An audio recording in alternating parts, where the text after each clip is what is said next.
And welcome back to episode number 36 of Raise the Banner podcast. Right now it's just JR and I. Ben will be joining us shortly, but for now, JR, how are you doing?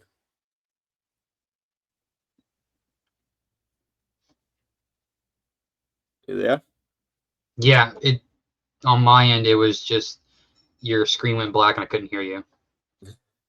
How you doing? Oh, not too bad. Having a nice cold Stiegel Radler, a German beer and lemonade, my favorite. All right. Yeah, I was at the Sox today actually, so I've been a long day, but unfortunately they lost, so it wasn't really worth it. That's not good But news. here I am. Here I am. All right, yeah, no, I want to jump right into it. We're going to be going uh, into some Bruins talk.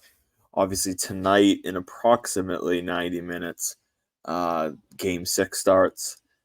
I wanted to get your thoughts on the.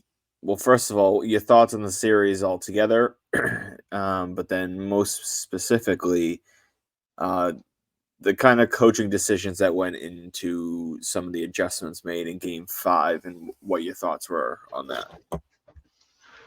It's been a pretty lopsided series in my opinion. I mean, the Bruins have controlled a lot of the play for most of the series except for game 2, if I remember correctly. The Leafs had a possession most of the game. The first game it ended 4-1 or 5-1. I think it was 4-1. I didn't get to watch it. I was at work that night, but um, the Bruins scored a lot while the Leafs maintained a good amount of possession of the puck. Just they didn't get bounces that went their way, and the Bruins obviously had bounces that went their way. The games in Toronto, Boston just completely took control. And last night or 2 nights ago, the game was just. I mean, the best way to say it is he took something that was Jim Montgomery took something that was working and then made changes to it, and it just didn't look right. The Bruins looked like they were playing scared the majority of the game, but it happens. I mean, Johnny Beecher's back in the lineup tonight apparently, and Matthew Grzelcyk is out again. Kevin Shattenkirk is sliding back in. So hopefully they win tonight. It would be nice to beat them in 6 because I always hate game 7s against the Leafs because it's always antsy. And for a rival that's only won one series in 20 years, I don't really want to see them in a game 7 because I'd much rather just shut the door tonight and just get it over with.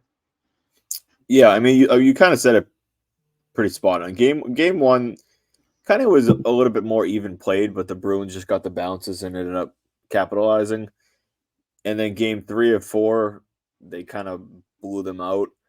I tell you, game five though, I feel like the Bruins were outplayed for a solid 2/3 of the game. They had some small stretchers throughout the game, and then they came on hot in the last 10 minutes. But I would say overall for the first 50 minutes of the game, they didn't exactly play too well.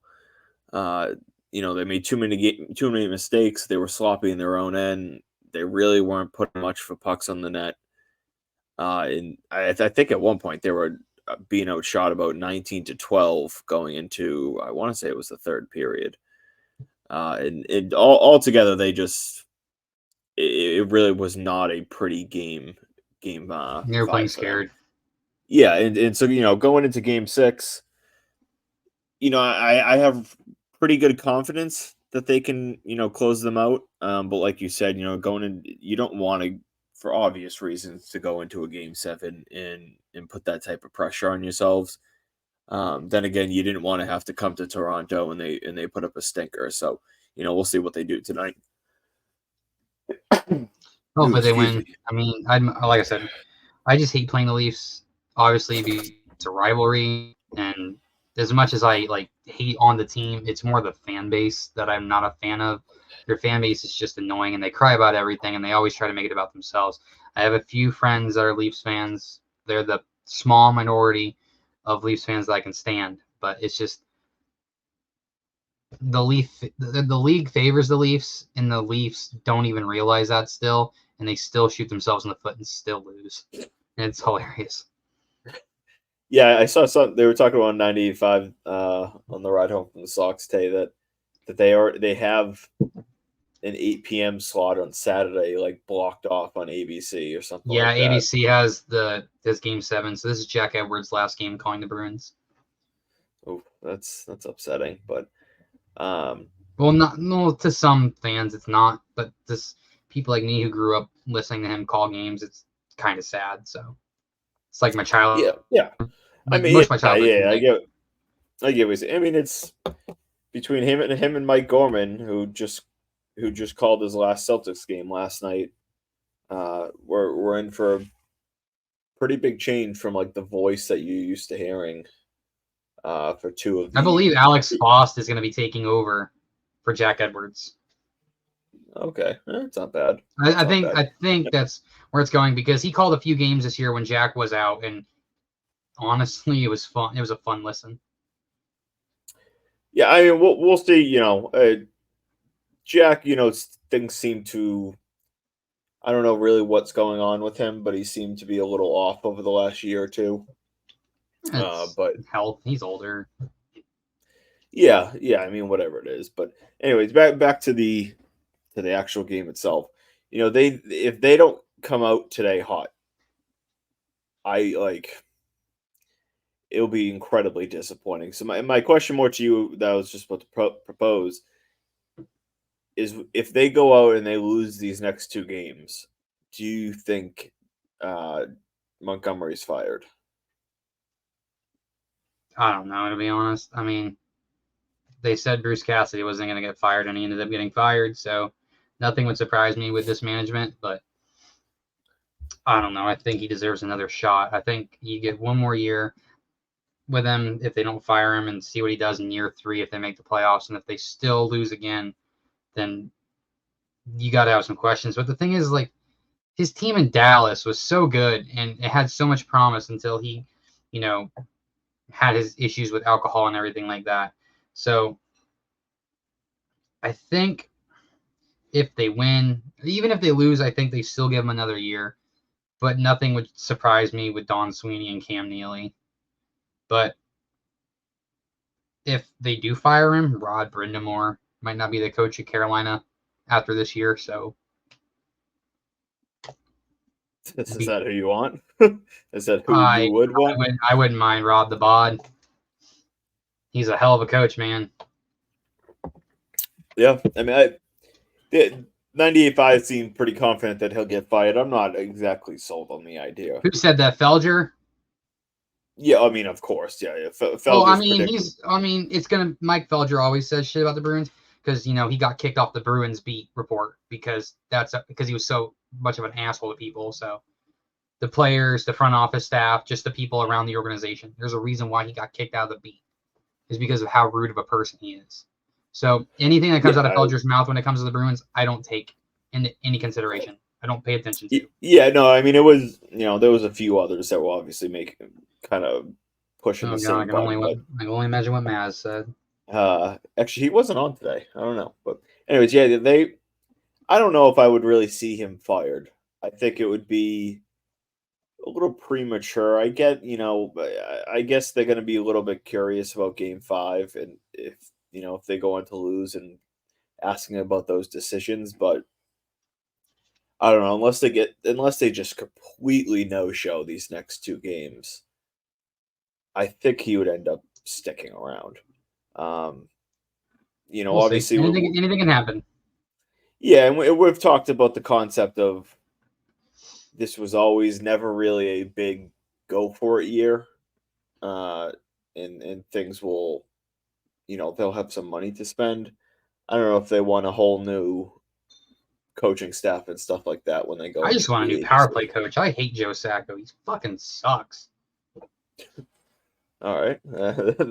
People can say the power plays look good this playoffs. Yeah, the power play hasn't. It looks okay this playoffs, but in past history, the power play has struggled for the majority of the regular season, and it doesn't get going until like the last week or two of the season, and then they play good for a series or two, and then it just falls off again. There's Yeah. no creativity. There's nothing fresh. It's always vanilla. And plus, losing your two best weapons on the power play, and David Krejci and Patrice Bergeron, it kind of sucks. But it is what it is. But all right, let's transition. We'll transition to the New England Patriots. That's kind of obviously the main topic tonight. The draft happened. We haven't had pod since last Tuesday. last Wednesday. Last Wednesday? Was it Wednesday? All right, yeah. It might have been. I don't know. It was a day or two before the draft. That's all I know. I think it was it was last Tuesday. No, hold up. No, it had to have been Wednesday because I was off on, or I closed on Tuesday last week. All right. Well, either way, whatever day it was one day before the draft or 2 days before the draft. Yeah. Anyways, they obviously Drake Maye is a New England Patriot. It's something that all three of us were pretty vocal on of what we wanted to happen. What are your overall thoughts on this whole draft class? I mean, what are your overall thoughts on the decision to draft Drake Maye? How are you feeling about that decision and kind of the whole thought process going into it? 100 out of 10. All right, that's a pretty simple way to put it. Anything else on it? Not really. I really loved the draft class. It was an awesome. It was cool to see what a draft in the post Belichick era would look like, because everybody was like, "Oh yeah, they're gonna still take like this no name like defensive player in the second round, or like a guard, or a special teamer." And Elliott Wolf stood by his words. We need to weaponize the offense. And 7 of their 8 picks were offense. Drake Maye, 2 receivers, 2 offensive linemen, and a tight end. Yeah, it was pretty. Usually, when we do mocks for the Patriots over the years, is you mock what should be the priorities and the targets, and then that never happens. So they're almost not even Patriots mocks. They're just like a complete guess of, hey, well, this is what I would do. And then Belichick decides to just do a completely different thing. My mock in 2022 had Trent McDuffie to the Patriots, and they were right there to take him, and they gave him to the Chiefs. I did like McDuffie at that time. I definitely did. I'll tell you this, I did not mock Cole Strange there. I didn't even know who Cole Strange was. Yeah, I mean, he was a mid-round. He was a mid-round interior O-line guy that was expected to go. At first, we were hoping he would fall to the 4th. Yeah, I mean, he was expected to go in the 3rd. People talked after, and maybe he would have gone in the 2nd, but like either way, it was they jumped at him and drafted him well ahead than what people thought. So it was obviously a little bit of a questionable decision at the time. But in terms of this draft class, it's weird, when we mocked and we were like, okay, like the big thing when we were doing mocks is I wanted to try to be realistic. And so, I would see people do, go offense. And I'm like, well, how realistic is that? And well, I mean, I guess it was realistic because it was. Remember, they kept on saying they need to weaponize the offense, and the way you weaponize the offense is just go offensive heavy in the draft. So that's what a lot of people, including me, expected us to do, and that's what they did. Yeah, no, I mean, that's what I think everybody wanted and was hoping for. It was just kind of like, I just kept waiting for them to go defense. I felt like I felt that there was a chance that they went defense in round 2 when Cooper DeJean and Kool-Aid both fell into round 2. I was like, they could easily go corner here. And then when they took Polk, I was like, in round 3 came around, Caden Wallace was available, but it felt a little early for him. But they obviously liked him. And then that was their guy apparently. Outside of what's his name? Outside of Patrick Paul, from all the reports that I read and what I heard, is that was their guy. Yeah, and hey, I mean, good for them. Like, you, especially in the middle rounds, you like a guy, go get him. Don't play around like you're trying to like, oh, this is a 4th round. If you like him, get media board. Yeah. Oh, Benny Ballgame is here. What's up, gentlemen? What up? Back from the Elks Lodge.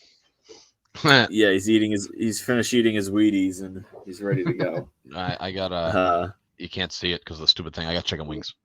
Oh boy, Chicken wings. I got I'm not a a deer in wings the guy. water. Overrated. No, Anyways, not yeah. overrated. So, I mean, the Patriots draft, like I don't think anybody would have realistically bet on the idea that they would go defense 6 out of their 7 picks. You I mean think offense? you would have said, yeah, excuse me, offense. I think you would have said like if they went 5, that was good, and they went 6, and even the 7th guy is, excuse me, that one guy that they went defense was a late round pick. So And he they looks like he's gonna be really fucking good.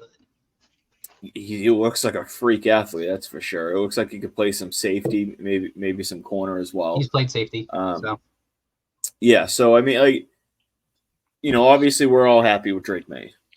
He's here. I don't think A plus. Yeah, I mean A+. I think it's what we wanted them to do.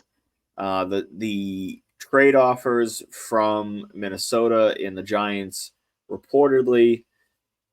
Minnesota offered 11, 23, and a 25 first for 3, and then they wanted a favorable pick swap or 2 on their end. And then New York offered 6 and a 25 first. laughable, both of them. Yeah, I don't think either. I don't know. I think the Giants one was probably a little bit more reasonable than Minnesota's. To be honest, I'm sorry. No, you need a quarterback. No. You. I mean, theoretically, you could have moved back to 6 and took JJ or Penix, but that's obviously a little bit of a different story. But I mean, as a whole, I wanted them to stick and stay. Here they are. They're sticking and staying. They took Drake Maye. We're all pretty happy about that. Yes. 34 came around. Personally, I was all on the Ladd McConkey train. I wanted that. That was my top option at the time. They proceeded to trade back 3 spots and took Jalen Polk. What are your thoughts on Polk himself as a player?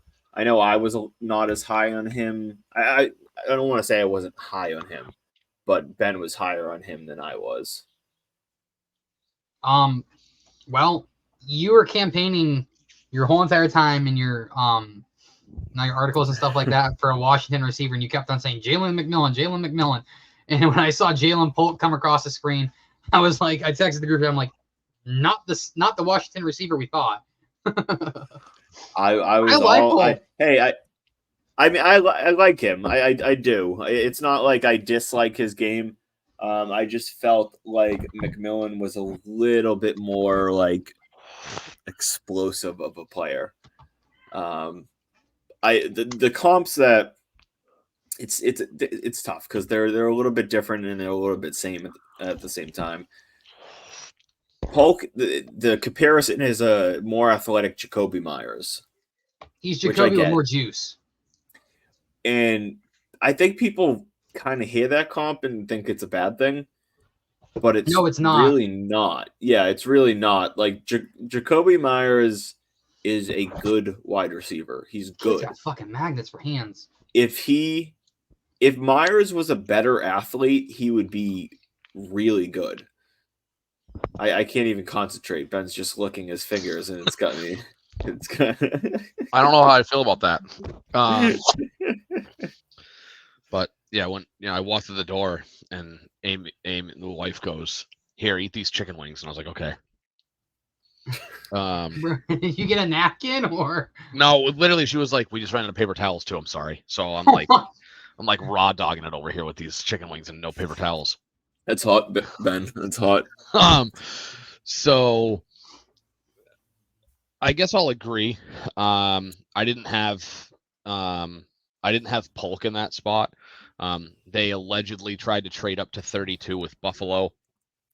Presumably they wanted either Xavier Leggett or Leggett, however you say it, or Keon Coleman, which is interesting because I think we had talked at length about what the Patriots were going to take wide receiver wise and how the traditional X wide receiver in today's NFL is it's not dead, but it's kind of a dying breed. It's not the attractive style of player that teams want anymore.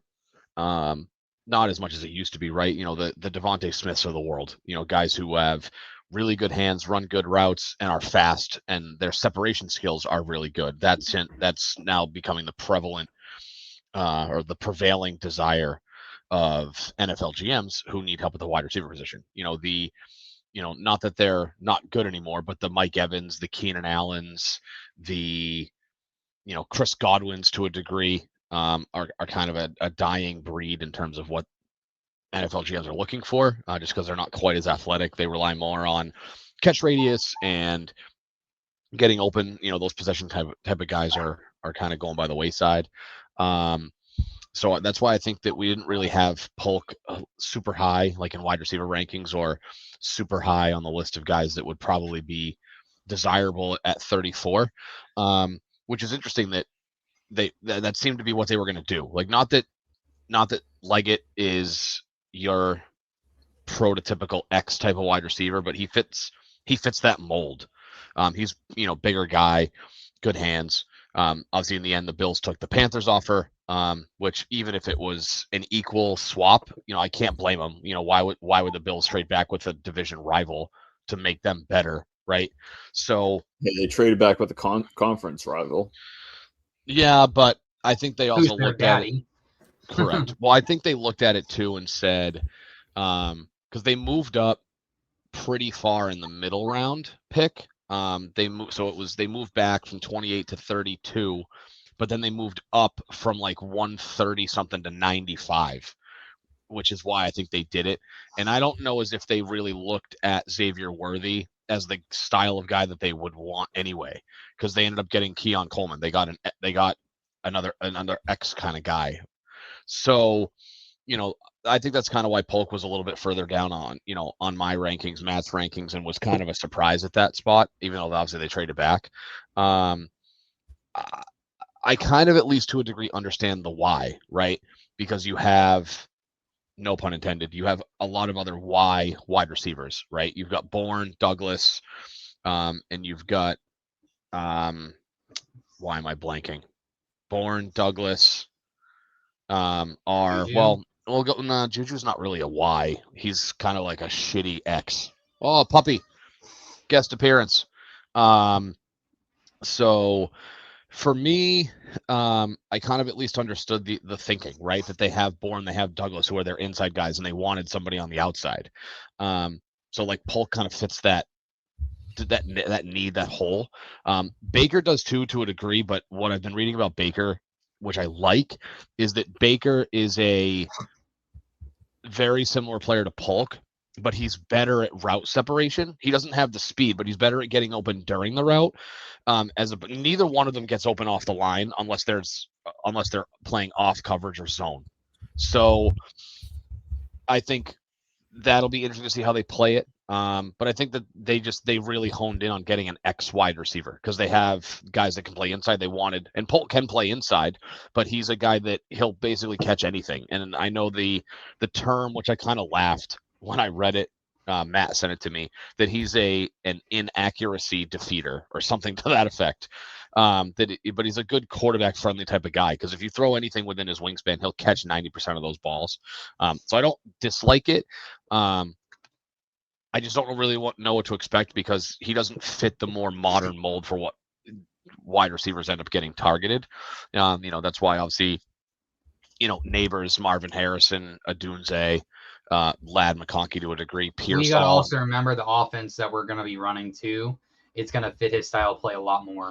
I agree. And so I think that where they're kind of playing the long game, and I know that you can go on Pro Football Focus and do a 2025 mock draft, but I'm not that much of a hardo. I don't know anything about the 2025 wide receiver class.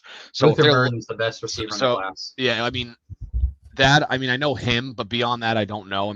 Obviously Travis Hunter is a two-way player, but I don't know how much that really translates to the NFL, whether if he's gonna be primarily offense or defense. He's certainly athletic. He's athletic enough to do either, but I think he's better as a corner than he is a wide receiver. So unless, obviously they're playing the long game, right? So if there's a wide receiver that they can get, right now, NFL Tankathon Pro Football Focus are projecting the Pats to have the number 2 overall pick next year, which I think is a little harsh. If you I'd say ask top me. 10. I wouldn't say top 2, top 3. No, I don't think they're going to draft in the top 3 again. I think that they'll probably be in the 8 to 14 range. I think is a more accurate thought process for where they'll be. They could be a fringe playoff team. I mean, I think the AFC East is as wide open as it's ever been in the last 5 years. Obviously, I think it still goes through Buffalo because they have the quarterback and nobody else in the division does. The Jets. Hey! Yeah, we have Drake May. Don't talk shit about Bailey Zappi, the QB6 of this football team. He's so bad he gets leapfrogged by a 5th quarterback we don't have. So, obviously, the Jets have Rodgers, but like you play in the long game, right? Like if the Pats end up in that like 8 to 14 range, and there's a legit like a more of that like separate, get open kind of guy, I could definitely see them pulling the trigger. Obviously, they're probably going to need offensive line help, but I think in the early stages, especially with Brissett learning and developing, guys like Baker and Polk are going to be super helpful for his development early on. By the way, the Jets just don't have Rodgers. I'm saying when I said the Bills have the quarterback and we of the division and nobody else does, I was semi-retracting and saying that the Jets have Rodgers. So it's not Rodgers. Obviously, he's older. He's not a quarterback. They have a better quarterback than Josh Allen on their roster too. I don't think that's not a hill I would die on, but in any case, I think those 2 guys will help Drake May a lot, and. I think that they made the mistake with Mac and didn't build around him. I feel way better about May's upside than I ever did about Mac's upside. So I think that if they can do this the right way, I think Drake May is going to be very, very good for years to come. Yeah, you kind of were pretty spot on right there with the first topic of that. I think even when they drafted Mac Jones, which, I liked the pick at the time, the idea was, okay, he could be Kirk Cousins. I think that was like the kind of the main argument by it. And it was, okay, he could be Kirk Cousins, and like, what is that? What is top 15 quarterback maybe in the NFL? And it was like, all right, good, that can work. You can win that way. I know Cousin hasn't, but you can win that way. And obviously things went to shit, very much so, and with Mac here. The big bonus I think that I don't think that people really talk about enough with May is coming from a situation where he was the inferior talent. Excuse me, he was a superior talent.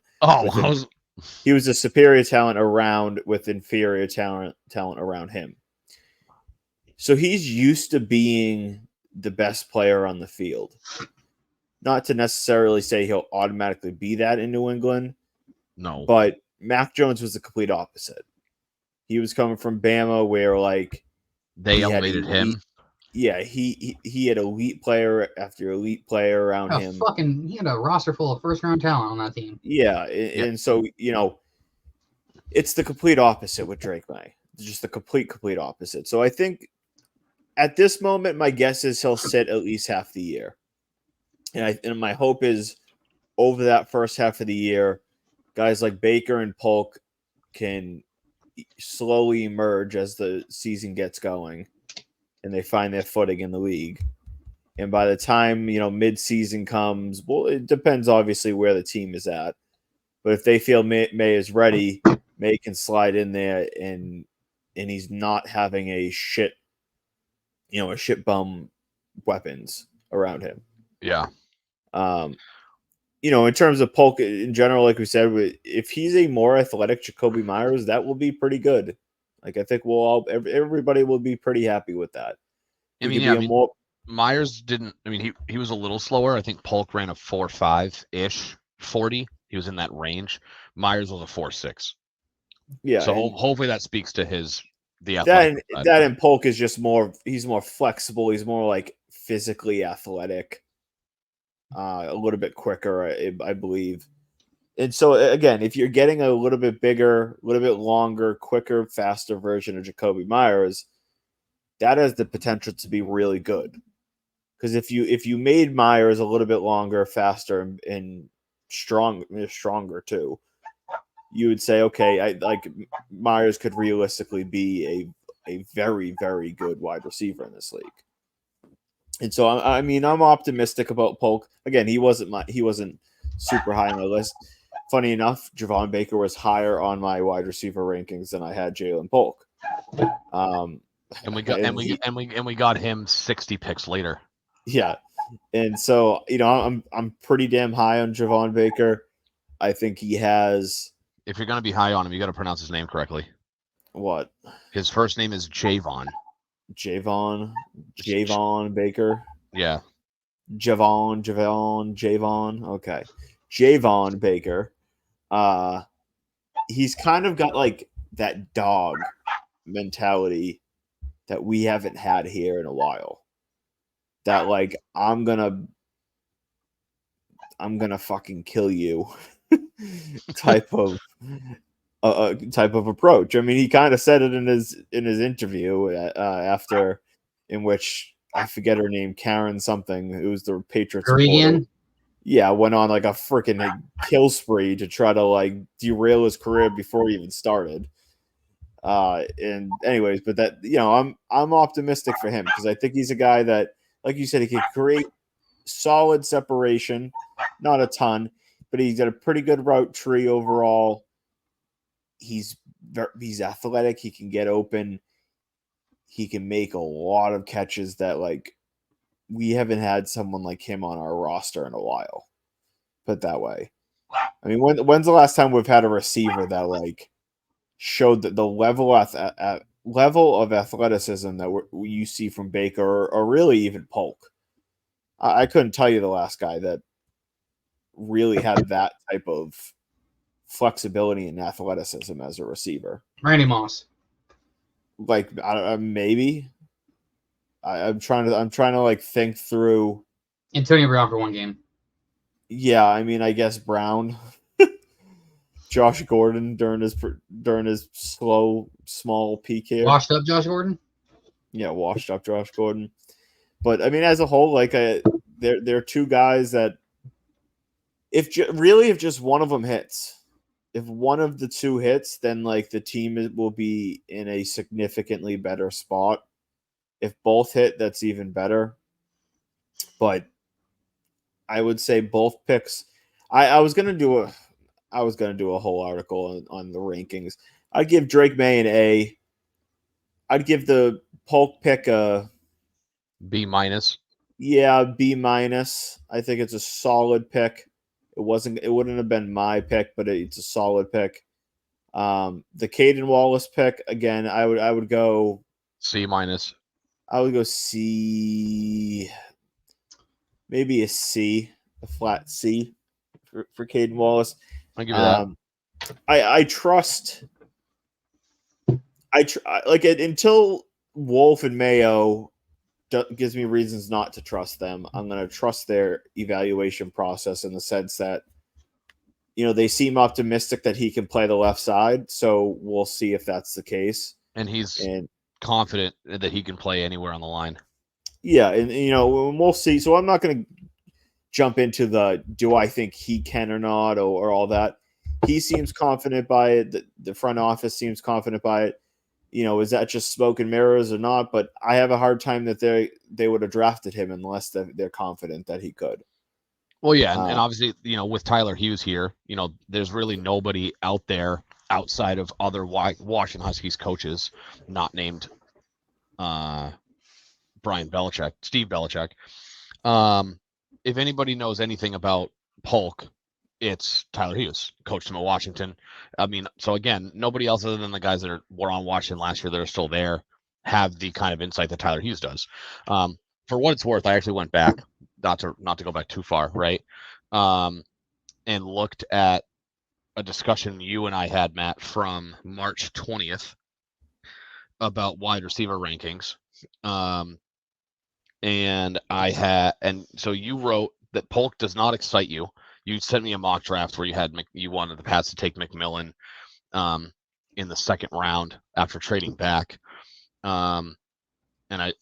It's funny because I wrote the reason that I had Polk over McMillan, which ended up changing in the end, but Similar build, similar 40 times. Polk was a more reliable target with good to great hands, physical route runner, good catch radius, and also not just physical route runner, but ran good routes.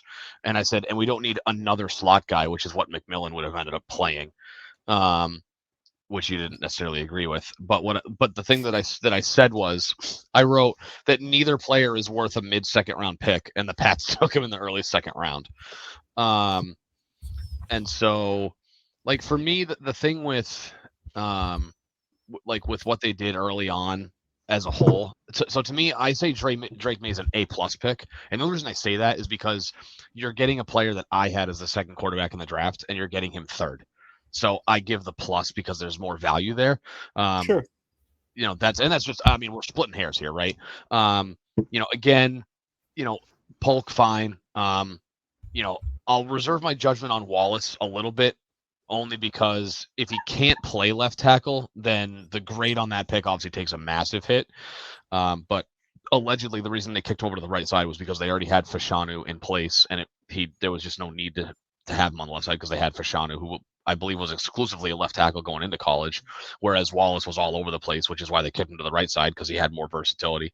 I mean, I would say the Baker pick, based on the upside, I mean, that's an A pick for me at that spot in the draft. I thought he was probably a mid-third round pick. That if they really wanted him, that if that was going to be the wide receiver they targeted, he I would would have have taken him at 68. right. Even And after the Polk drafting. You wanted McMillan at 68 too. You're like, just take them both. Just take them Yeah, both. yeah. McMillan was my top option, but like if they went Baker at 68, even after drafting Polk, I would have been like, all right, like okay, I can live with that. But yeah, I was still on the McMillan train. Yeah, you were like, please somebody else draft him so that I don't have to live with this anymore. It's a Tampa Bay Buck, and they're going to be happy about it. Yeah, and they got him at the end of the third round too. So the thing that's interesting with how the draft shook down, I mean, obviously hindsight is 2020. I kind of wish they had gone tackle at 37 and gotten a better guy than Caden Wallace, because theoretically, right?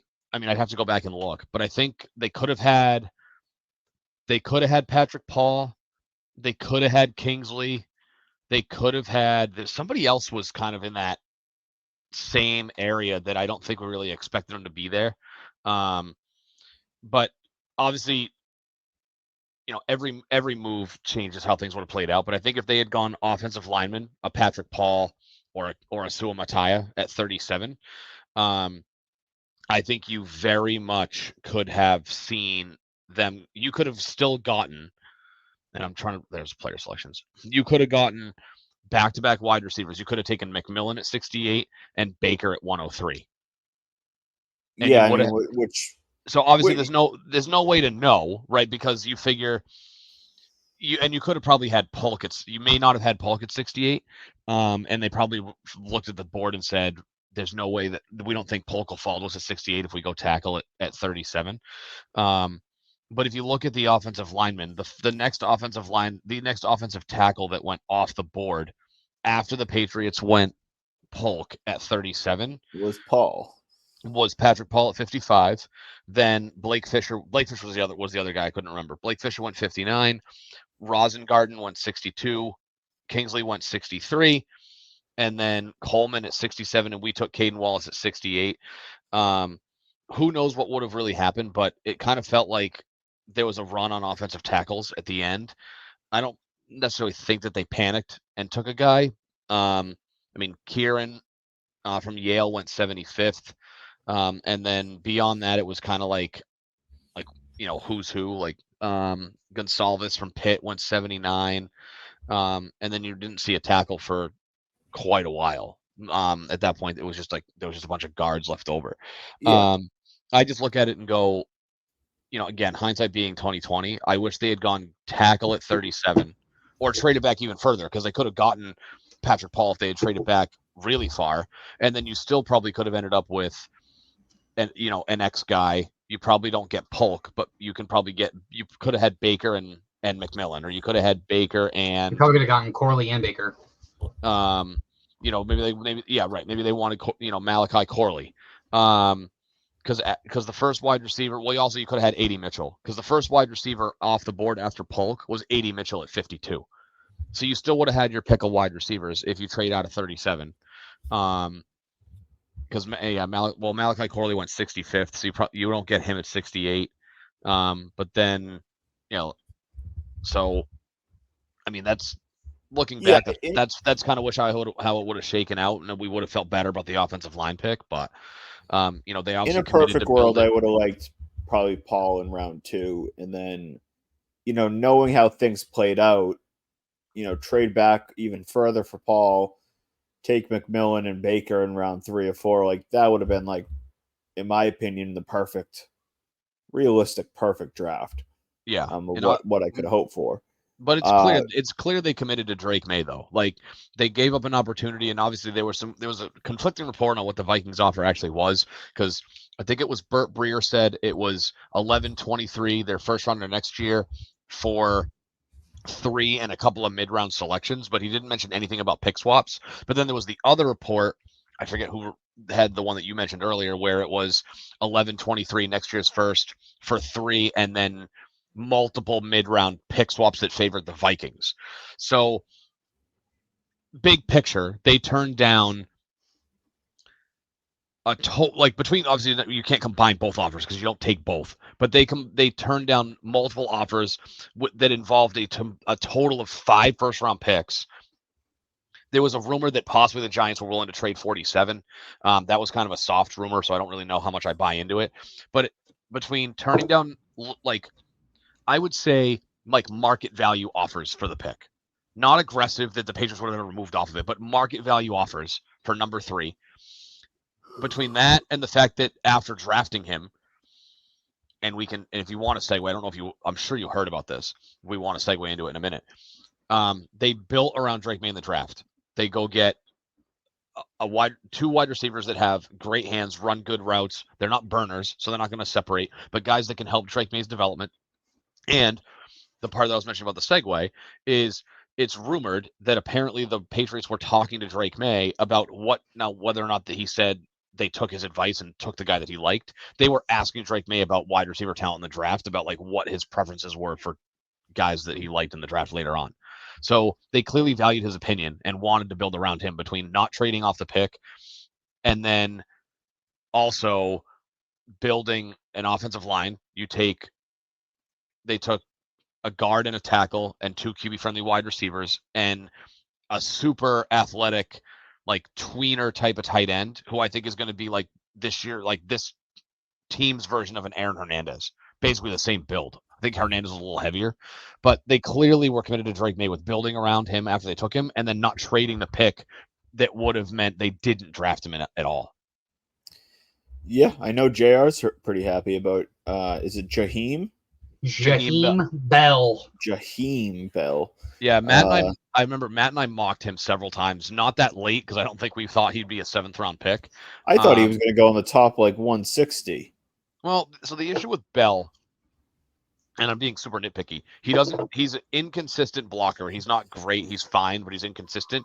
But he's not big enough to be a blocking type tight end. So I don't think teams looked at him as a late, a 3rd rounder or an early day 3 pick, because he just doesn't have the build for a typical 2nd type of tight end. He doesn't have a natural spot in the NFL. No, but I think that, and again, different offensive scheme, so take this with a grain of salt, but he basically plays the role of Aaron Hernandez from 12 years ago, because Aaron Hernandez was 6'2", 250 pounds. Bell's 6'2", 240. So I think he can fill that role. Now, how they want to use him, I don't know, but they don't have a number 2 tight end. Yes, we do. No, we don't. Austin Hooper. Oh, that's right. Well, yeah, but okay. So I forgot that we got him, because I in my head I'm like, yeah, Gesicki's gone. So yeah, he'll battle, but he could be on the line, or he could line up just off the line in the slot and just be a big bodied guy. Yeah, I'm a fan of the Bell selection, especially at in round 7. I was literally posting about it. I was the perfect pick right now would be Jaheim Bell, and then And then Ben texts me with his name in capital letters. I was like, wait, did it actually happen? Yeah, it did. Like, I was like, oh shit. So Yeah, no. Go ahead. for background, I was at work that day for the last day of the draft, and like I would check my phone as much as I could, which would be like maybe 2 to 3 times within the span of like 8 hours, because it gets busy where I work, so I don't really have a chance to touch my phone to really text anybody or anything like that. So I really wasn't on Twitter. And I'm clocking out for the day, and I have 6 missed phone calls from 2 different people, like from 3 different people I'm friends with down here. A whole bunch of like Snapchats and a whole bunch of Twitter DMs and like 6 different text messages from people saying, JR, did you see the draft? Did you see who they took? Did you see who they took? And I'm like, what am I like? I'm thinking like they're fucking with me or something like that, or like they're gonna say Joe Milton, and then I see the Patriots take Joe Milton. I'm like, okay, and then like my Twitter finally refreshed and it says, with it, what was it, 237th pick? Yeah. The 237th pick, the New England Patriots select Jaheim Bell, tight end, Florida State University, and I just went ape shit in the parking lot walking out. I texted you guys saying, I'm walking out to the parking lot right now. You'll get my full reaction when I get in my car and there's nobody around. And I just remember waiting out for people, and I just scream into my phone because I was so excited, because obviously everybody knows I'm a homer because Florida State University is my favorite college football team. And I was praying we'd either get Johnny Wilson, Keon Coleman, or Jaheim Bell. Or if they drafted Jordan Travis in the late rounds, try to develop him as a receiver or just as a backup quarterback, at least to have one of them on my team. And Jaheim Bell was like, if not one of my favorite players last year, maybe my favorite, next to Coleman. And to see that the Patriots finally have a Florida State player that's good, it's awesome. Because we don't talk about Ryan is a fucking trash can. Yeah, and he came out of he played in South Carolina, and apparently they have a knack for developing freakishly athletic players. Exactly. Well, that are not quarterbacks, because I don't think there's a freakishly athletic bone in Spencer Rattler's body.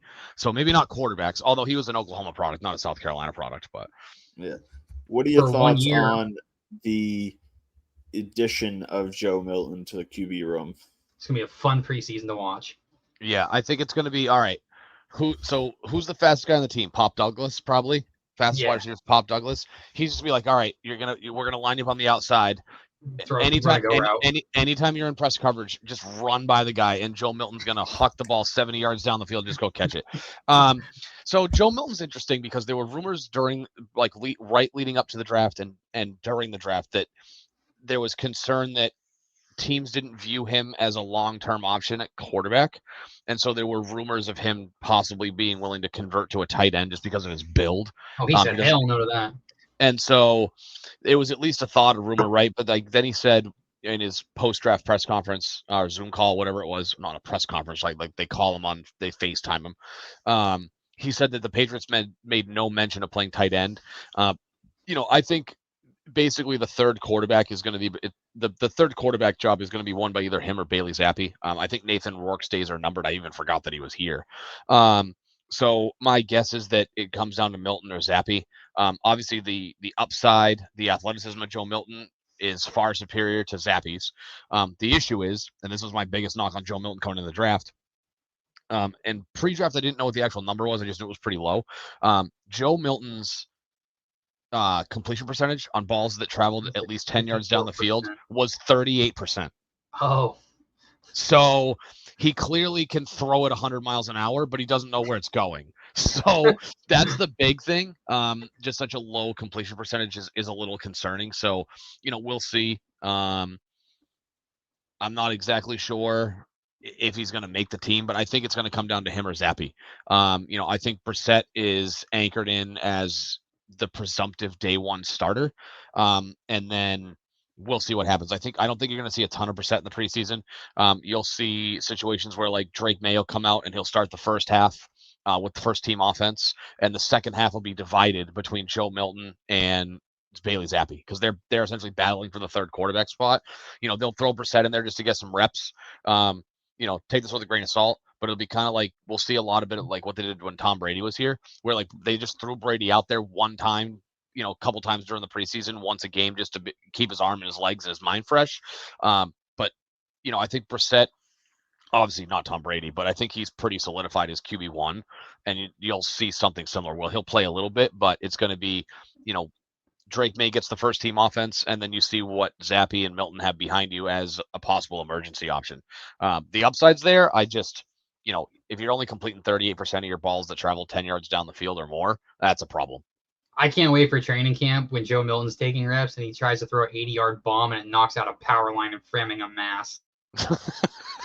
And supposedly he can supposedly hit his. I don't know if he did it for fun, but apparently when he was playing baseball, he was touching 98 on the mound.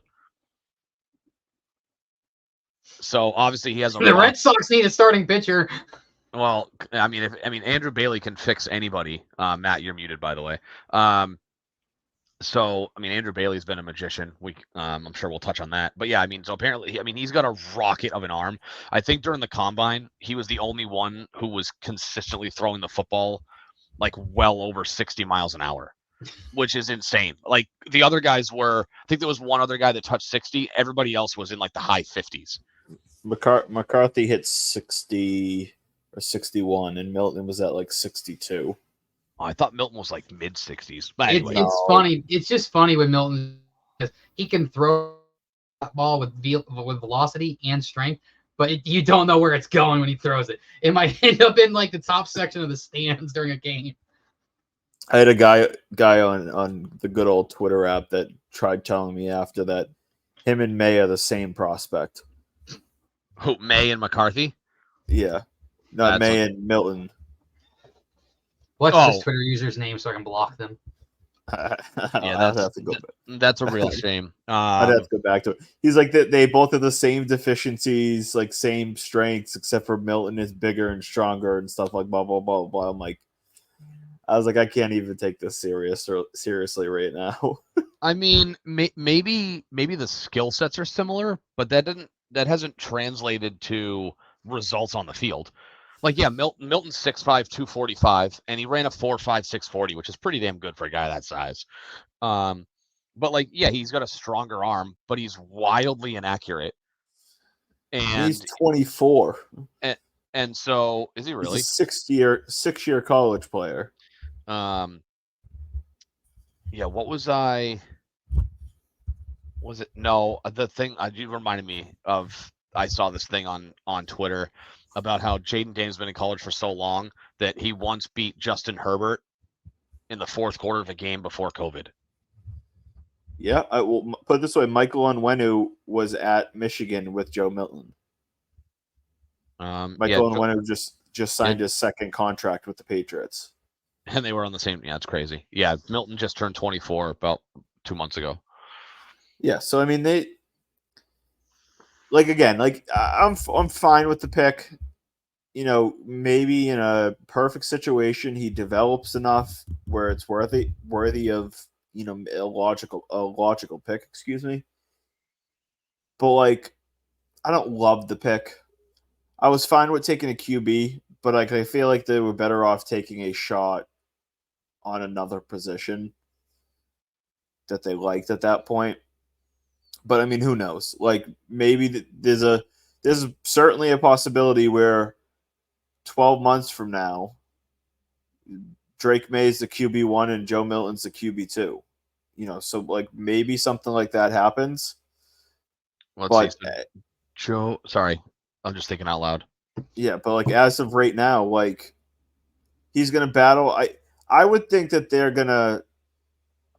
I think Zappe will make it into training camp with the team, but I think that they're going to be kind of hoping for a QB injury, where a team kind of like what Arizona did with Josh Dobbs, something like that, or where there's a QB injury and a team needs to add. Oh no, Tua Tagovailoa, what happened? Yeah, something like that, yeah. And they can send out Bailey Zappe and get something in return. Yeah, because it doesn't seem like he has a future here. No, I think at all. No, and for what it's worth, Michael Pratt went almost 60 picks later than Joe Milton. Yeah, if they were gonna go quarterback, I would have preferred him. Like a guy who's actually a quarterback who might be a late round guy that has some kind of future in the NFL. Yeah, I've been vocal about Pratt that I think Pratt just screams one of those guys that just says career backup, and that's fine. But like if you're taking a 7th round pick and he's a solid backup for 4 or 5 years, like that's not a bad thing. Like that's Michael that's Pratt can fine. throw the hell out of the football though. Who can? Pratt. Yeah, he doesn't get a cannon of an arm, but he's got a solid arm. He has a cannon compared to Bailey Zappi. Well, oh yeah, I mean, most people have a cannon compared to Bailey Zappi. The three of us have a cannon compared to Bailey Zappi. Yeah, I was gonna say even Ben in his dipping sauce that he's dripping on his pitching ninja shirt has a cannon compared to Bailey Zappi. I've never been accused of being neat with food. I was joking. I was like, you could. I gotta get a bib from my 55+ community representative. The idea of going from Mac Jones and Bailey Zappi to Joe Milton and Drake May, even just in training camp, you could not have the two more opposite versus each other. Like it's obnoxious. It's just crazy. It's gonna be fun. It's gonna be fun to watch, though. Yeah, I mean, yeah. Joel Milton's gonna uncork one and take out a season ticket holder on the first day of training camp. All right, it'll be me. Injury claim. Yeah. R.I.P. Raise the Banner podcast. Robert Kraft's gonna walk over and be like, "I can give you a pair of my Air Force Ones if that helps." I'll take a. I might need more than an Air Force Ones. I think a signed jersey by Joe Milton. I think you'd need a gurney if Joe Milton ever hit you with his fastball. I think that would really hurt. How far away? 20 yards. Oof. Like, no, man, I say within 30 yards. With the football? Yeah. Yes, 50 feet away, and he's throwing his fastball. You'd probably need a sling or a cast or crutches. Do I get to catch it? Do I get to try to catch it? I wouldn't try to catch it. No, it's unsuspecting. It's just like unsuspecting, and you'd break all 10 of your fingers. It's like the clip of the umpire. It's the clip of the umpire in baseball getting beamed in the head. Oh yeah, just that's gonna be that with Joe Milton. You'll be like that guy from Scary Movie where he's just like, take my strong hand. He's gonna throw off platform, and Matt's not gonna know. It's gonna be like the scene out of Happy Gilmore where the puck just comes through the glass and kills his dad. How far away would you feel you have to be to feel comfortable that you could catch a Joe Milton accurate ball? 60 yards. I was gonna say 40 to 50 minimum. 60. Like, am I standing still or am I running a route?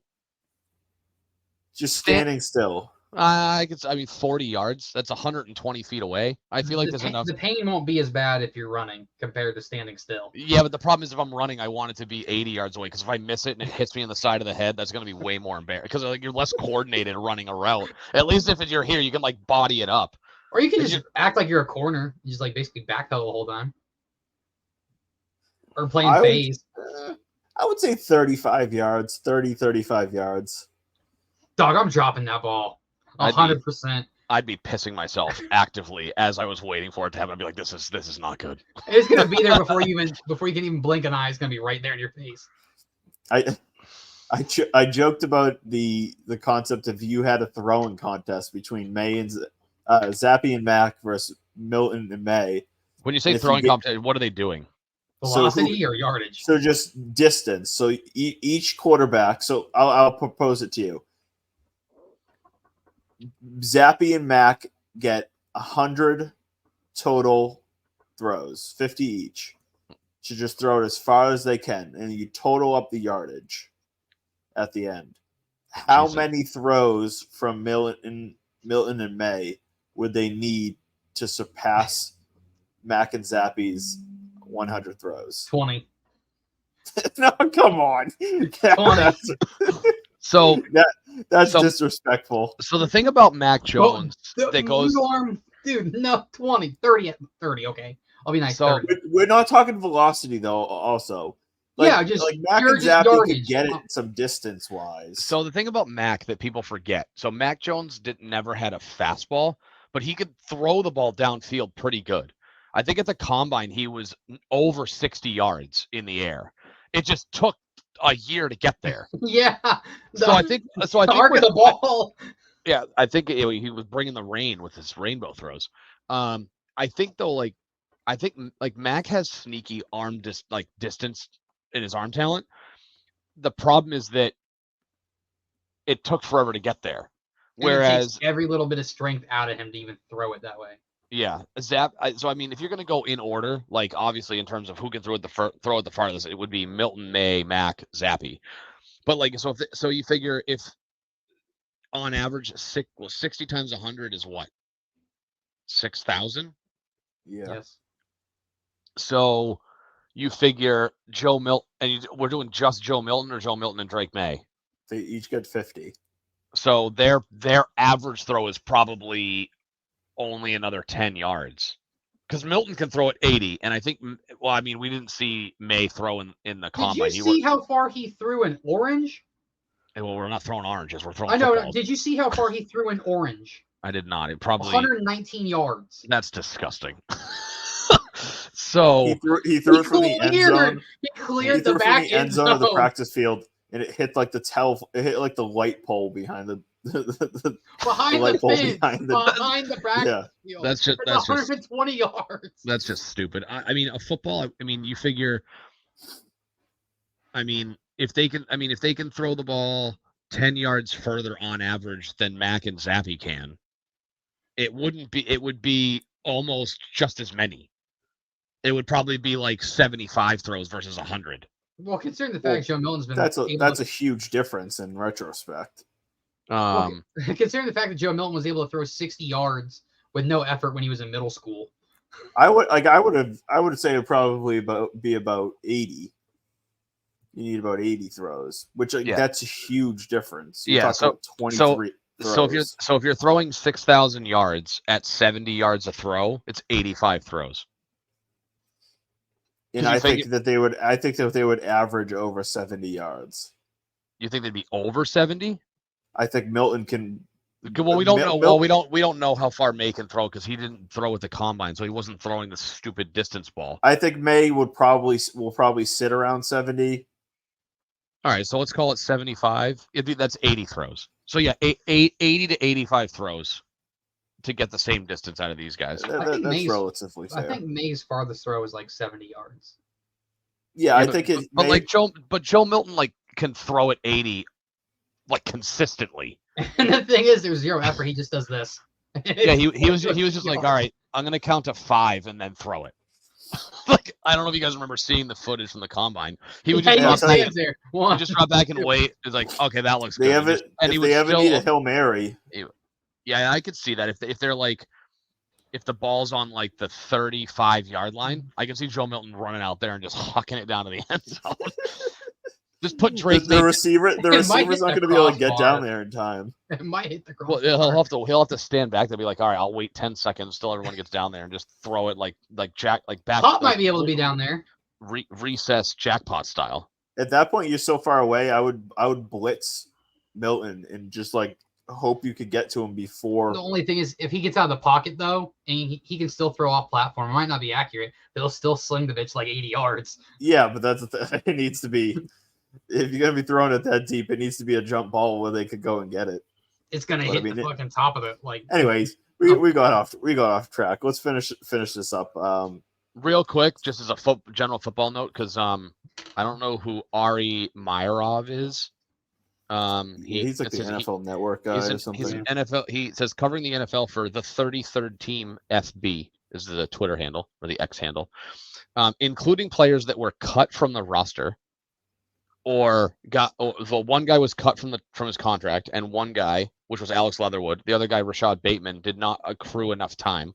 If you include those two guys, 14 players from the 2021 first round are not receiving a 5th-year option and will become free agents in 8 months. Most notable, 4 of the 5 quarterbacks, Wilson, Lance, Fields, and Jones, did not have their 5th-year options picked up. Kadarius Toney, Najee Harris was kind of surprising that they didn't pick up Najee Harris's 5th-year option. fifth year for a running back's a lot of money, and he's I don't know 6.7 million. He's had 1,000-yard seasons every year. He's decent, but it just takes him forever to get 3 yards downfield. So I don't know. This must be kind of new. Mayo came out, says on the 3rd overall pick. Honestly, it was kind of anticlimactic. I know everyone was like monumental packages were out there, but we felt comfortable at 3 and got our guy, and honestly didn't want to move. Me and May's legacies are going to be tied together for a long time. Yeah. So JR, what did you say? It was 6.7 million. Yeah. I mean, that's really not that much money for a running back. It's not, but I kind of get like not really. They got Justin Fields now. Yeah, who I sent this to Matt. I don't know if you saw this, JR.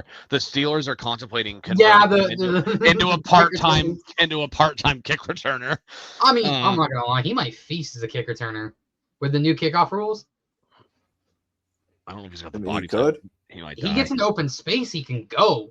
He's super athletic. What is up with Marvin Harrison Jr. not signing this licensing deal? I don't know. Is there? So I didn't know until you pointed it out to me. Is there?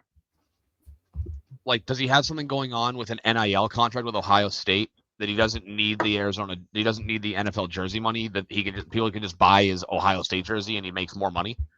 No, I can't imagine that. But why would he not sign it? I believe NIL ends once you're out of college. No, but I mean, when you sign the contract, I wonder if there's like it doesn't. I mean, that's possible, right? Because now Ohio State doesn't own the rights to him at all. Well, the only thing is, it would still go through Fanatics, one way or another.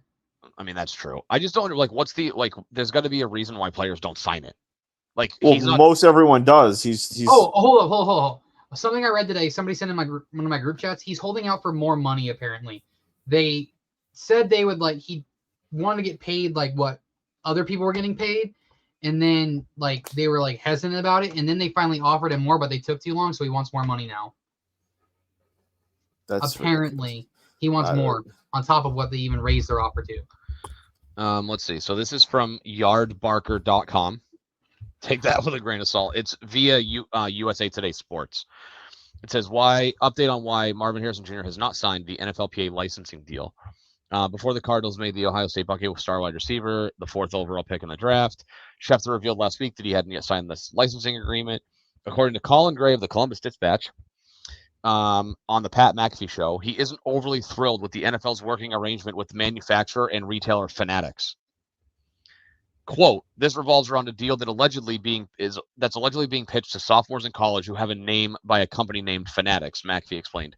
I guess there was an offer made to MHJ whenever he was a sophomore in college, which happens to a lot of guys, where if you sign it, a card deal, an autograph deal, it's for 4 years. So it goes all the way into your second year of the NFL. Marvin Harrison, who doesn't need the money, said, we're not taking that deal. As noted by individuals such as Mike Florio, a playable version of Harrison won't be part of Madden video games either until he signs a licensing agreement. Additionally, official jerseys are not available for purchase. So apparently it has something to do with the manufacturer itself, there's something going on behind the scenes. When you try to even put his name in on Fanatics, it blocks it.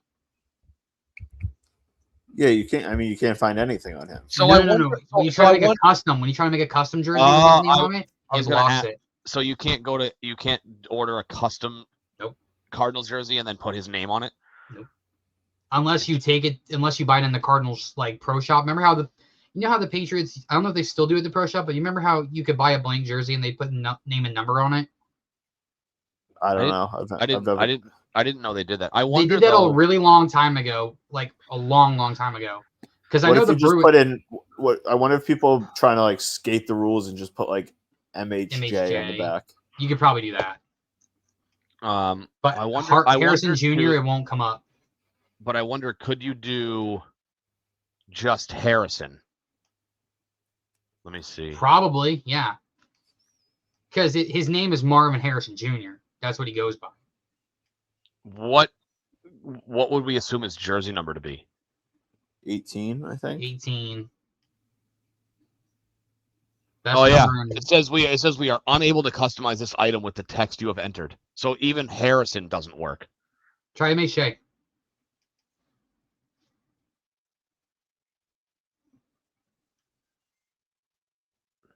It's thinking. It's thinking. Well, the It's old like- man needs a computer. No, there. Yeah, no. The graphic was loading. Yeah, you can order an MHJ, but you can't put. So they must be interesting. Like, can you imagine being a Cardinals fan with the last name Harrison, and you want a custom jersey with your name on it, and because he hasn't signed his licensing deal, it's blocking you from getting a Fanatics jersey is with like, your own. go fuck Fanatics yourself. is like, can you like? I mean, I can't imagine a lot of people are doing that, but like, say your last name was Harrison, and you're like, cool, I'll just get a jersey with my name on it, and they're like, wait, I can't. I was about to say, because if Arizona can do the customization in store, you can just go and get it done. So I would just go order an MHJ one. You'd be unique too. But It'd be It would really be. cool. Just get an MHA. anyways, and let's finish up the Patriots talk. Who haven't we talked? Oh, Layden Robinson. I don't know, mid-round guy. He was projected to go start. mid to late in the draft. He ends up going in round 4, right? Yeah, No, 4. no, we took him in the early. We took him with our first 6th round pick. Because our Layden Robinson. Oh no, I'm sorry. We took him at 103 because I yeah. was gonna say Baker was 110. That's right. Because we got It was Dial. Dial Yeah, Marcellus and Dial. Milton in the 6th. That's right. Yeah.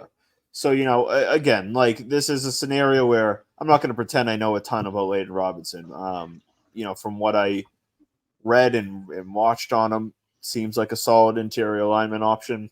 Didn't give up a ton of sacks. Yeah, we'll see how it plays out. It'll be very interesting. The interior offensive line, it has a ton of bodies. So, we'll see. It seems like Onwenu's like basically locked in at right tackle.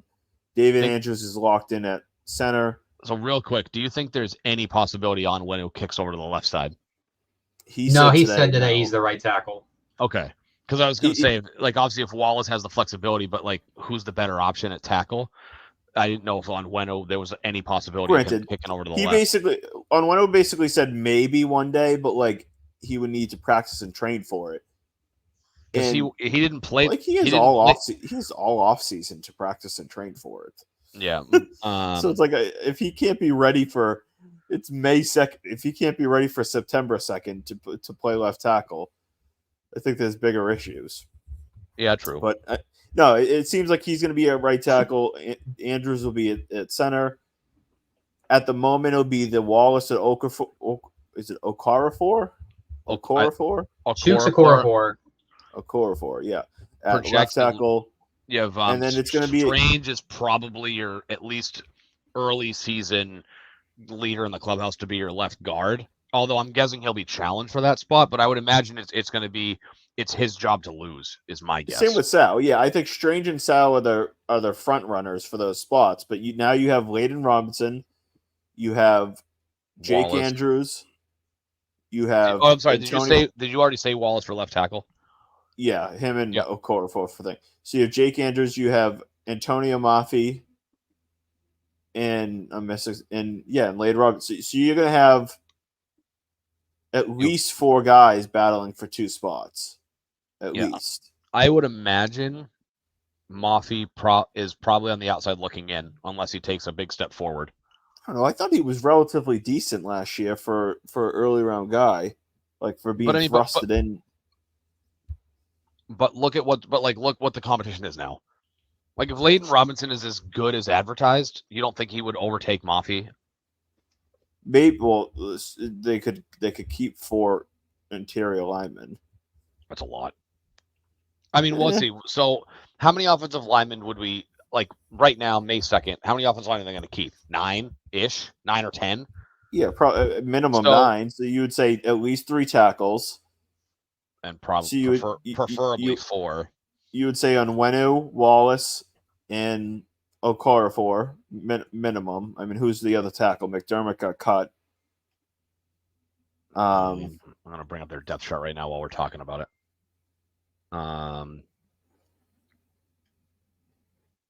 So current projected line is Okorafor, Strange. Now I'm going left to right. Okorafor, Strange.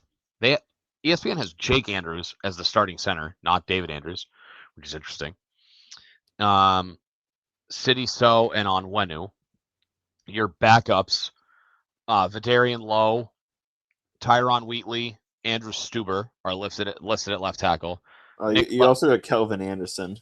You have Calvin Anderson listed as third string right tackle. Nick Leverett at left guard, and then your right guards are Layden Robinson and Antonio Mafi. Antonio. And Yeah. Michael Jordan apparently came out of retirement to play right guard for the New England Patriots. I mean, like, as a whole, so hold on, wait a minute. So that's 5, 10, 11, 12, 13, 14. They have 15 offensive linemen on the depth chart, according to ESPN. I mean, I think realistically, Okorafor, Wallace, Onwenu, David Andrews, Cole Strange, Sidney Sal. That's 6. Those 6 are locked in Layden Robinson, 7. Those 7 are locked in. You think Robinson's a lock? I mean, he's a 4th-round pick. I would have to imagine he's a lock to make the roster. You think Cole Strange is a lock? As things currently are constructed, no, yeah. I don't think he is. I really don't think he is. When he's healthy, he plays some pretty good football. I mean, he's definitely not, unless he completely falls off a cliff. He's not cut worthy. Maybe he doesn't win the left guard spot.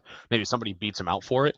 But like, he's entering the 3rd year of a rookie deal, not making a ton of money. I just don't see how that's a guy you cut unless he's really bad. When he got healthy last year, in the second half of last year, he played some solid football. And then he got hurt again. So he did. But, you know, I mean, again, obviously health is the factor if he could stay healthy. But if he's healthy, I would say he's more than likely your left guard. I'd say there's probably an 80% chance he's your left guard. At right guard, then it's going to be a toss-up. You're going to see an open battle. Maybe Layden Robinson overtakes Sal, but then at the moment, Sal's probably your front runner for it. So, because we brought it up, so Cole Strange, overall 2023 PFF grades, overall grade 64.6, pass blocking 57.7, and run blocking 66.2. In 564 snaps, he was flagged for 2 penalties, which is pretty good. 2 penalties, allowed 3 sacks, 3 hits, and 22 pressures. I think the pressure sounds awfully high. You figure that's at least because he got beat a lot. That's more than 1 a game. His best statistic is that he was tied for 30th with only allowing 3 sacks. Despite only being flagged for 2 penalties all year, it was only good for 57th in the NFL. Rookie season, he was exceptional his rookie year. He was good, yeah. He was good. He was pretty good as a rookie. 6 penalties. 6 penalties, top 10 in the NFL. 5 sacks allowed, top 5 in the NFL. His grades were low, which is interesting. So he graded out at a 54.6, 67.8 again with pass blocking, but he graded out at a 48 in run blocking. Interesting. 23 pressures in 2022 in essentially twice the amount of games. So Pro Football Focus was kind of harsh on him because I guess he was terrible in the run game. But he basically was on the same, aside from the fact that he gave up way less pressures, like proportionately as a rookie versus his second season, he was pretty on par with the rest of it. 6 penalties versus 3, 5 sacks allowed versus 2. Or versus 3, whatever the number was. So, in any case, I mean, I would say that, again, unless he completely falls off a cliff, I can't imagine Cole Strange doesn't make the roster. He may not win the starting job, but I would imagine he's the front runner as long as he's healthy and playing well. I would say he's the front runner for the left guard job. Again, like when he's healthy, I think he's been pretty solid, but that's obviously a big if. Like, who knows? He could get hurt. But I mean, just for the O-line, and we'll finish it up here. You know, they're going to have an open competition. I think that there's like 7 spots kind of temporarily locked in. And then it's going to be a battle between like Jake Andrews, Mafi, and maybe a tackle spot. I could very much see them keeping 10 O-line for this reason, where they're just going to make sure you keep 10, and we're going to make sure we have enough depth, and we'll play the best available, and whoever's playing the best football will play. And like, that's not the greatest plan. You rather a concrete set 5, and they might have that by week 1. But like, at least if you have a bunch of startable bodies and you play the best available, you'll be in a decent shape going forward.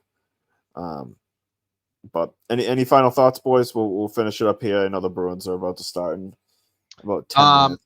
So final thoughts. I'll just chime in. I was actually listening to you live on my drive home, just chiming in about the Bruins. Game 5 was rough. 2 shots on goal in the first period, 12 through the first 2. I mean, is just not going to cut it. They only gave up 1 goal. I mean, obviously, I thought Swayman. I didn't see the game. I kind of had to go back and watch. I had tickets to a show.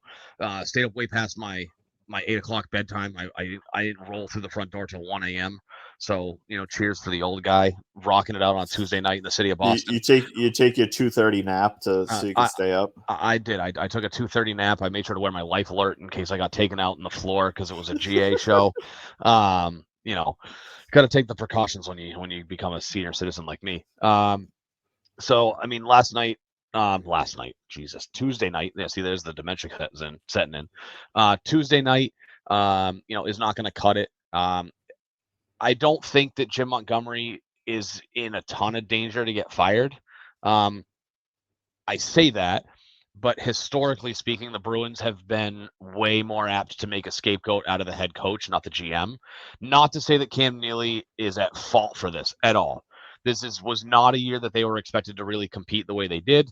I thought, there were certainly some kind of ebbs and flows. Like they were flying high early. They kind of stumbled. What, JR, 2/3 of the way through the season, they kind of hit a kind of a slump where they were kind of flat for a while. I think it was like 2/3 of the way through the year, like January, February. They kind of struggled, and then they picked it back up again. So they were kind of up and down a little bit. So I mean, I don't want to come back for a Game 7. I know even at home, it's in Boston. It's not kind of their thing not their thing. I don't love the idea of a Game 7 even at home because who really knows with a Game 7? Literally anything can happen. I think that, don't overthink it. I think you got to remake the lines to a degree as best you can, the way that it's gotten you here for the most part. In that won the first 3 games that they won. Yeah. I think. I mean, I didn't see him play. I just played catch up. I don't really see a reason why Swayman doesn't get the shot in Game 6. He's starting tonight. He's in that. He is starting. Okay, I haven't seen the lines yet. So, so I think you gotta do. And again, I haven't seen the lines. So hopefully they're doing what they did in games, 1, 2, and 3. I think if they do lose these 2 games, I think that 50-50 that Montgomery's out the door. Only because I don't think they were expecting to be in this position where they're at. Celtics, I think, are in a great spot. I jokingly said Heat in 7 just because I never know what to expect with a Heat Celtics series. But obviously they're moving on. Hoping that the Cavs Magic series kind of holds true to itself, and the home team wins Game 6 because it gives Porzingis extra time. Because if it goes Game 7, then the first game of the second round is until Tuesday. If Cleveland wins Game 6, first game's on Sunday. Just a couple extra days for Porzingis to rest up. I guess they're reevaluating him in a week. So we'll see if he can come back and play. Hopefully for the East Finals would be nice. But yeah, I mean, the Bruins need to close out tonight. And I'm looking at the Leafs lineup right now. Matthews is still out. He's got a lingering illness, they say, whatever that means. This is an interesting lineup. It's Bertuzzi, Domi Marner, Matthew Nees, John Tavares, William Nylander, Nicholas Robertson, Pontus Holmberg, I don't even know, Gregor, Dewar, Comp, Yarncroke. And then the pairings are Riley Labushkin, Simone Benoit, Jake McCabe, Joel Edmondson, and Timothy Liljegren. And Joseph Wool's the starting goaltender. Interesting. Noah All right, well, hey, go Bruins, go Celtics. Hopefully next week. Next week I want to get into a little bit more Celtics talk. So hopefully next week we'll have a better understanding. I'm hoping the Magic win tomorrow night and extend Game 7. That's my hope. Yeah, to give the Celtics a little more time off and Porzingis more time to rest. But And for the Bees, I'll just chime in just because I saw this come across on Twitter. The Leafs are 0-6 in their last 6 home playoff games. So Make it 0-7. let's make it 0-7. And we can prep for Florida because that's going to be one hell of a dogfight. Yeah. All right.